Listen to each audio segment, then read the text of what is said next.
Hello all, welcome to my channel. I am doing this as a voiceover. So if my talking does not match up exactly with my hand movements, please forgive me. What I've got here is I'm getting ready to do a landscape. Now the paints that are on the palette are what's left over from me working on a portrait, so that's not what I'm going to be using. But I've got just a commercial canvas that I have gessoed a couple of layers of just regular old gesso on it, and this is the reference photo I'm using. An interesting note, my daughter, who claims that she is not artistic, when I did a call out to the family for landscape photos with interesting clouds, she sent me like 13 within just a few minutes. What I've got here is I cleaned off my palette. I'm using burnt umber, watered down with mineral, well, not watered down, but thinned out with mineral spirits. And I'm just kind of marking in where items will go. The mineral spirits are thinning out the paint so much that it dries fairly quickly, and I can just automatically put a thicker oil paint over the top of it. And I've also got some poppy seed oil in that small container on the upper right hand side of my canvas up there. And if this is your first time here, you'll notice that I'm wearing latex gloves. I tend to be a very messy painter, and it's just an easier cleanup. I can just take those off at the end of the day. What is on the palette is titanium white, yellow ochre, cadmium yellow, cadmium red hue. There's some alizarin crimson just to the right of the cad red. Then I've got some ultramarine blue, burnt sienna, and then my burnt umber. So I'm trying to start putting the colors in areas, and I want to use a wider brush to start. I want to keep this relatively loose, so I soften that line out because especially on the left hand side there, it gets more atmospheric in that area, and I just mentally, for my own preference, I just blurred it out. And then there's a tree line on the right hand side, so it's more defined to a degree. Anyway, so what I'm doing is I'm getting ready to just get the colors out and start adding them.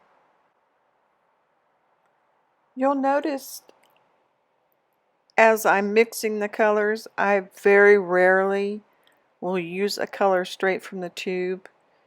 If it's a green tone, of course I'll mix the ultramarine blue and either the cad yellow or the yellow ochre to the blue. If I need a really dark, deep, rich color, I will use the ultramarine blue mixed with either the burnt sienna or the burnt umber, or maybe both depending upon what I need. For this gray tone, I'm using the ultramarine blue mixed with the burnt umber, and then I just mix my white with it to change the value. Certain parts of the clouds had more of a blue tone to it than a gray, so as I build up the layers, I will vary the amount of blue or burnt umber in those areas. Then when I start blocking in the grass area, I will I have some sap green that I add to my palette colors that I mix in with the yellow ochre or the ultramarine blue and get different varieties of greens in order to mix the right value and shade that I need.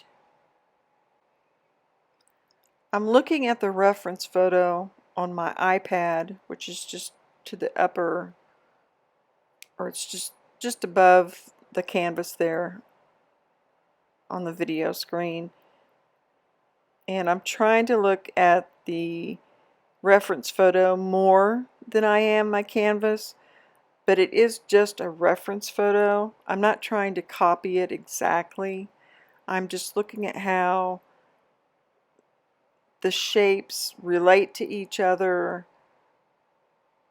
where I need a lighter spot for a good composition on my canvas as it is on the reference photo, how the colors appear in different areas so that it's an interesting flow in the clouds rather than one really dark area, and so the contrast works out harmoniously.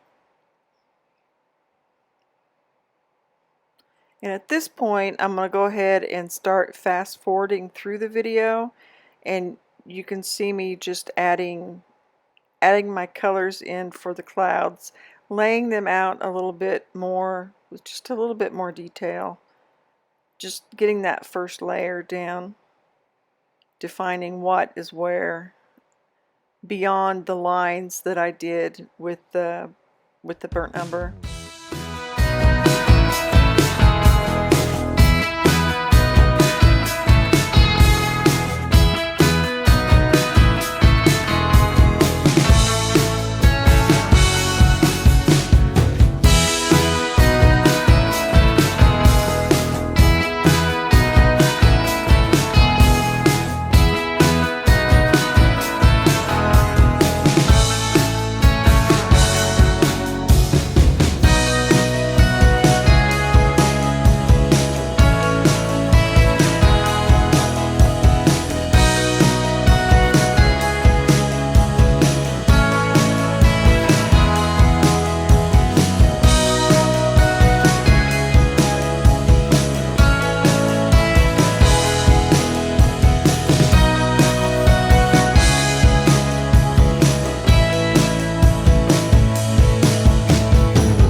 When I was painting this, it was in the evening, so I was getting ready here to call it a day and leave it for the next day to put on another layer.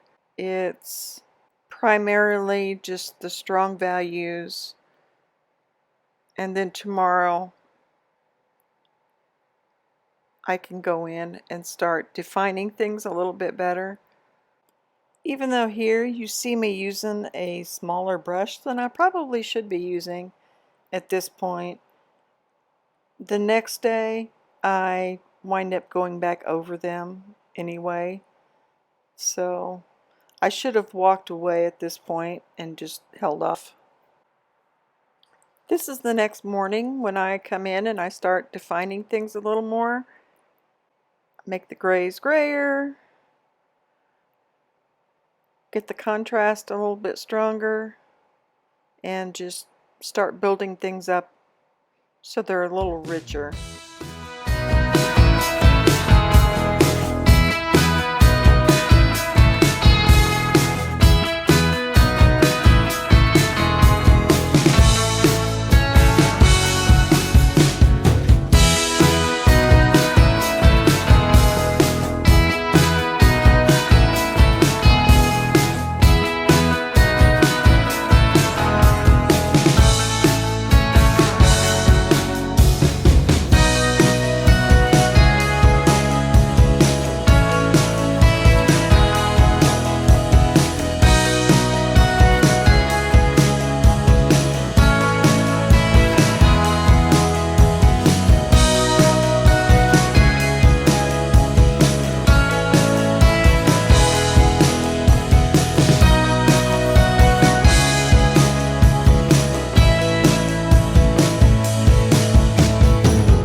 We're just finishing up a few details and fine-tuning some things as we go along to wrap it up. I don't want to overwork it. I'm leaning it there because there's a slight glare on the sheen of the oil paint with the light. I just wanted to make sure it was right. So this is where I left it. And if you've watched this far, thank you for being here. I appreciate you more than I can say. Please don't forget to like and subscribe, and I will see you next time. Bye all!